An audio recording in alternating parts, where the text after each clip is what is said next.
दिवाली का समय पास आने वाला था और सभी मोहल्ले वाले अपने अपने घरों की सजावट कर रहे थे।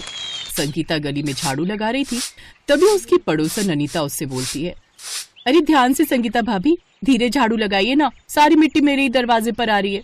अच्छा, मैं तो घर के बाहर झाड़ू लगा रही हूँ और तुझे इतनी दिक्कत है तो खुद ही साफ कर ले। तभी उसका पति अनुज बोलता है, अरे भाभी, वो मिट्टी आकर दरवाजे पर बैठ जाती है ना, इसीलिए वो बोल रही है। तुम मर्द लोग तो बस बहाने बनाना जानते हो।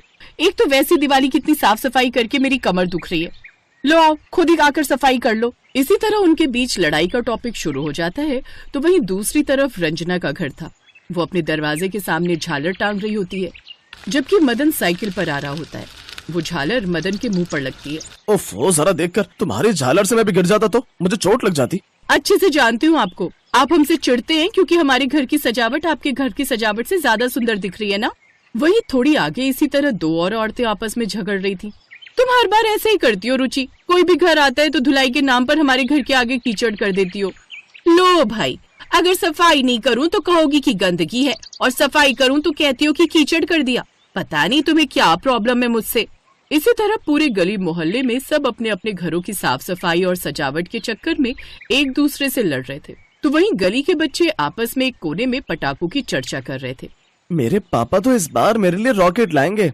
अरे रॉकेट क्या, मेरे पास तो 500 रुपए वाले बम है। इस बार तो हम अच्छे से धमाके करेंगे। मैं तो खूब सारे अनार और बम पटाखे जलाऊंगी। तो वहीं कुछ बच्चों ने तो अभी से ही पटाखे जलाना शुरू कर दिया था, जिससे अड़ोसी पड़ोसी परेशान हो रहे थे। ओफो अनुज भैया, ये बताओ आपको परेशानी क्या है? आप बात बात पर क्यों मुझे ही ताने सुनाते रहते हो? पहले तो मेरे को ही ताने सुनाते हो और अब मेरे बच्चों के भी पीछे पड़ गए। देखो तो क्या किया बच्चों ने, यहाँ पर पटाखे जलाकर गंदगी कर दी है, जिससे हमारे घरों के सामने कितने पटाखों का कूड़ा हो गया और कुछ तो घर के अंदर भी चला गया। उफ, मेरा ही बच्चा कमीना है जो मेरी बिल्कुल नहीं सुनता। चल अब अंदर। इस तरह लड़ते झगड़ते दिवाली का दिन भी आ जाता है और इस दिन मोहल्ले में गुस्से की जगह मिठास की बोली सुनाई देती है। ये लो अनीता भाभी, आपके लिए मैं ये खास रसगुल्ले लेकर आई हूँ, आपको पसंद है ना? अरे संगीता, इतनी सारी मिठाई! मुझे तो लगा था सुबह के झगड़े की वजह से तुम गुस्सा हो, लेकिन तुम्हारे चेहरे से और मुंह से तो इस वक्त मिठास ही निकल रही है। अरे भाभी, आपको तो पता है आस पड़ोस में तो ये सब चलता ही रहता है, लेकिन तीज त्योहार पर तो प्यार और प्रेम से ही रहना चाहिए। उधर रंजना भी मदन के लिए मिठाई लेकर जाती है। लो भाई जी, आप और भाभी मिलकर खाइएगा, आपके लिए आपकी पसंद की बर्फी लाई हूँ। शुक्रिया भाभी। वैसे वो सुबह वाले झगड़े को मन पर मत लेना, वो तो बस ऐसे ही। अरे नहीं नहीं, ये सब तो चलता ही रहता है, लेकिन आप भी तो सबसे पहले मेरे लिए मिठाई लेकर आते हैं, सब लड़ाई झगड़े भूलकर। और वैसे भी आज तो त्योहार का दिन है, इसलिए आज तो मैं बिल्कुल नहीं झगड़ना चाहती हूँ। वैसे भी आप मेरे सबसे फेवरेट पड़ोसी हो। इसी तरह रेनू भी महेश को मिठाई देने जाती है।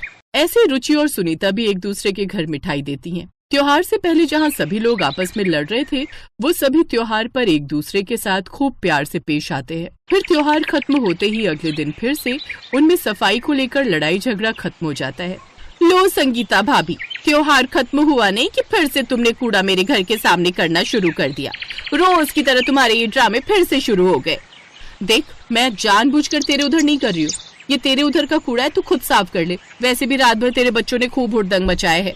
हाँ हाँ, जैसे तुम्हारे बच्चे तो घर के अंदर घुसे हुए थे ना, वो भी उनके साथ बाहर ही थे। इसी तरह ये खट्टी मीठी नोक-झोंक फिर उस नटखट मोहल्ले में शुरू हो जाती है।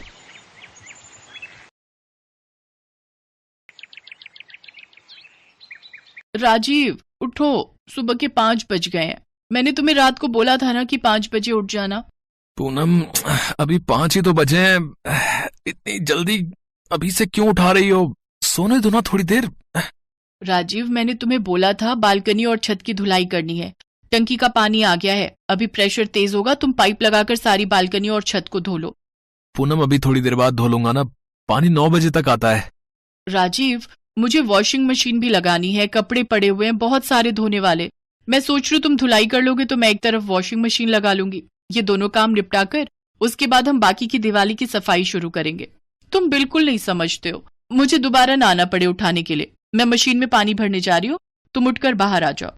दिवाली की सफाई? ये पूनम तो अब अच्छे से मेरी सारी छुट्टियां दिवाली की सफाई में ही निकलवा देगी। पूनम कुछ दिनों से रोजाना सुबह जल्दी उठकर ही पूरे घर की सफाई कर रही थी। उसे बस यही था कि दिवाली पर घर का कोई कोना गंदा न रह जाए। इसके लिए वो राजेश को भी पूरी तरह से काम पर लगा चुकी थी। राजीव, पंखे का वो कोना? हाँ, वहां से भी साफ करो, वहां से काला हो रहा है। कर तो दिया पूनम, इतना साफ कर दिया कि कोई अपना मुंह देख ले इसमें। अब नीचे आ जाऊं? हाँ आ जाओ, अब मैं रसोई साफ करने के काम पर लग रही हूँ। एक काम करो, तुम आज नाश्ता बाजार से ही ले आओ। बच्चों की छुट्टी है, बच्चे उठने वाले होंगे और उठते से ही नाश्ता मांगेंगे। रसोई पूरी तरह से फैली हुई है, मुझे एक एक डिब्बा एक एक बर्तन पोंछ कर लगाने हैं। पूनम, कल रात भी बच्चों ने बाजार का खाना खाया है। तुमने कहा कि कमरों की अलमारियां समेट रही हो, आज तुम रसोई में लग रही हो। आज फिर तुम नाश्ता कह रही हो कि बाजार का ले आऊं? तो और क्या करूं, दिवाली की सफाई है जरूरी।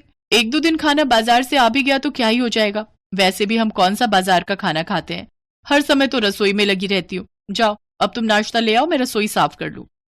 राजीव बाजार से नाश्ता लेने के लिए चला जाता है और पूनम रसोई की सफाई में लग जाती है। मम्मी, मौसी का फोन आ रहा है।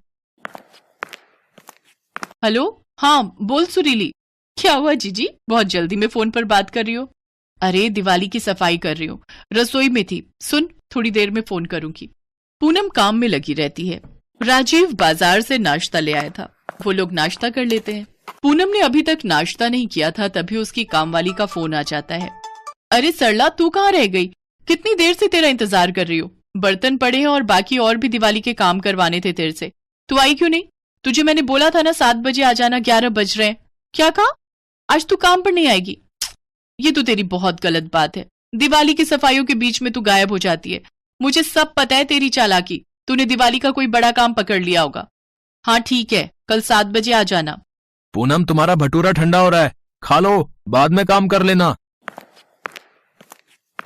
अभी खा लूंगी, रख दो। कोई नहीं, गर्म कर लूंगी माइक्रोवेव में, रसोई निपट चुकी है। पर काम वाली छुट्टी पर है, इसलिए बर्तन कर रही हूँ। सुनो, मुझे बाहर की गैलरी करनी है, छत पर कपड़े सूख गए होंगे तो वो ले आओ जरा। 2-3 दिन तक पूनम दिवाली की सफाइयों में ही लगी रही। उसने ना अपने ऊपर ध्यान दिया, न राजीव के ऊपर और ना ही बच्चों के ऊपर। उसे तो बस घर को साफ करना था। इस बीच शैंकी और चिंकी क्या खा रहे थे क्या नहीं खा रहे थे, इस पर उसने कोई ध्यान नहीं दिया। मम्मी, मुझे भूख लग रही है बहुत तेज। दिख नहीं रहा, अभी सारे घर के जाले उतार रही हूँ। एक काम करो, फ्रिज में ब्रेड जैम रखा है, वो खा लो। राजीव को भी अपने काम आज ही याद आएंगे। छुट्टियों में भी चैन नहीं है कि कम से कम मिलकर दिवाली की सफाई करवा लेते। पता है आज धनतेरस है, सारे घर के पर्दे बदलने हैं, सोफे के कवर बिछाने, कितने सारे काम हैं। मम्मी, मेरे पेट में बहुत दर्द हो रहा है और पॉटी भी पतली पतली आ रही है। कोई बात नहीं, थोड़ा पेट साफ हो जाता है। आने दे, पतली आ रही है तो। अभी मैं जाले उतार रही हूँ, परेशान मत कर। शैंकी कमरे में जाकर लेट जाता है। पूनम घर के कामों में लगी रहती है। राजीव उस दिन घर पर था नहीं। थोड़ी देर बाद शैंकी की तबीयत ज्यादा खराब हो जाती है। उसके लूज मोशन बढ़ जाते हैं जो रुकने का नाम ही नहीं ले रहे थे। मम्मी, मेरे को बार बार टॉयलेट आ रही है, मैं परेशान हो रहा हूँ, नहीं रुका जा रहा। ओहो, अब क्या करूं, इसकी तो तबीयत बहुत खराब हो गई। मेरे बच्चे परेशान मत हो, मैं अभी डॉक्टर के पास लेकर चलती हूँ। रुक, मैं तेरे पापा को फोन मिलाती हूँ। मेरे बच्चे का चेहरा बिल्कुल उतर गया है। कुछ देर बाद राजीव आ जाता है। वो और पूनम शैंकी को डॉक्टर के पास लेकर जाते हैं। बेटा, आपने क्या खाया था? कब से है लूज मोशन? मैंने भटूरा छोला खाया था।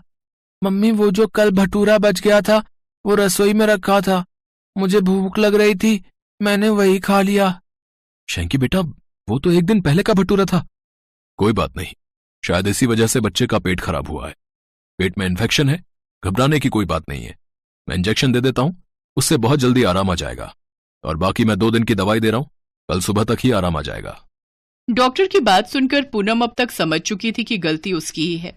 राजीव और पूनम शैंकी को दवाई दिलवा कर घर आ जाते हैं। तू कमरे में लेट, मैं तेरे लिए खिचड़ी बना देती हूँ। गलती मेरी ही है। दिवाली की सफाई के चक्कर में मैंने अपने बच्चों पर ध्यान नहीं दिया और आज बासी खाना खाने की वजह से शैंकी के पेट में इन्फेक्शन हो गया। इसका पेट खराब हो गया। चिंकी बेटा, तू भी फालतू की चीज मत खाना। मैं तेरे लिए सब्जी के साथ अभी रोटी बनाकर देती हूँ, वही खाना। सॉरी राजीव, मैंने तुम्हें भी बहुत परेशान किया। मन मत खराब करो पूनम, शैंकी अब ठीक है, देखो उसे आराम है। हाँ मम्मी, अब मैं बिल्कुल ठीक हूँ। अब मुझे बार बार टॉयलेट नहीं आ रही। अब मुझे जल्दी ठीक होना है, कल दिवाली भी तो है ना मम्मी। हाँ मेरे बच्चे, सुनो, तुम भी सफाई का काम छोड़ दो, ठीक है? जितनी हो गई, साफ ही तो है घर। जब तबीयत ही ठीक नहीं रहेगी तो घर साफ होने से क्या होगा? सेहत है तो सब कुछ है। मैंने तो सीख लिया है, जितना शरीर से बन पड़े उतना ही काम करो। बिल्कुल ठीक जीजी, सारा दिन सफाई सफाई कर करके देखो जरा शक्ल पर 12 बजा रखे हैं। तुम अब कुछ नहीं करोगी, तुम भी आराम करो। शैंकी बेटा टेंशन मत ले, अभी 1 घंटे में तू बिल्कुल ठीक हो जाएगा। फिर हम सब दिवाली की शॉपिंग करने चलेंगे। मौसी, डॉक्टर के इंजेक्शन से मैं बिल्कुल ठीक हो गया हूँ। मेरा बहादुर बच्चा। हाँ मेरे राजा बेटे,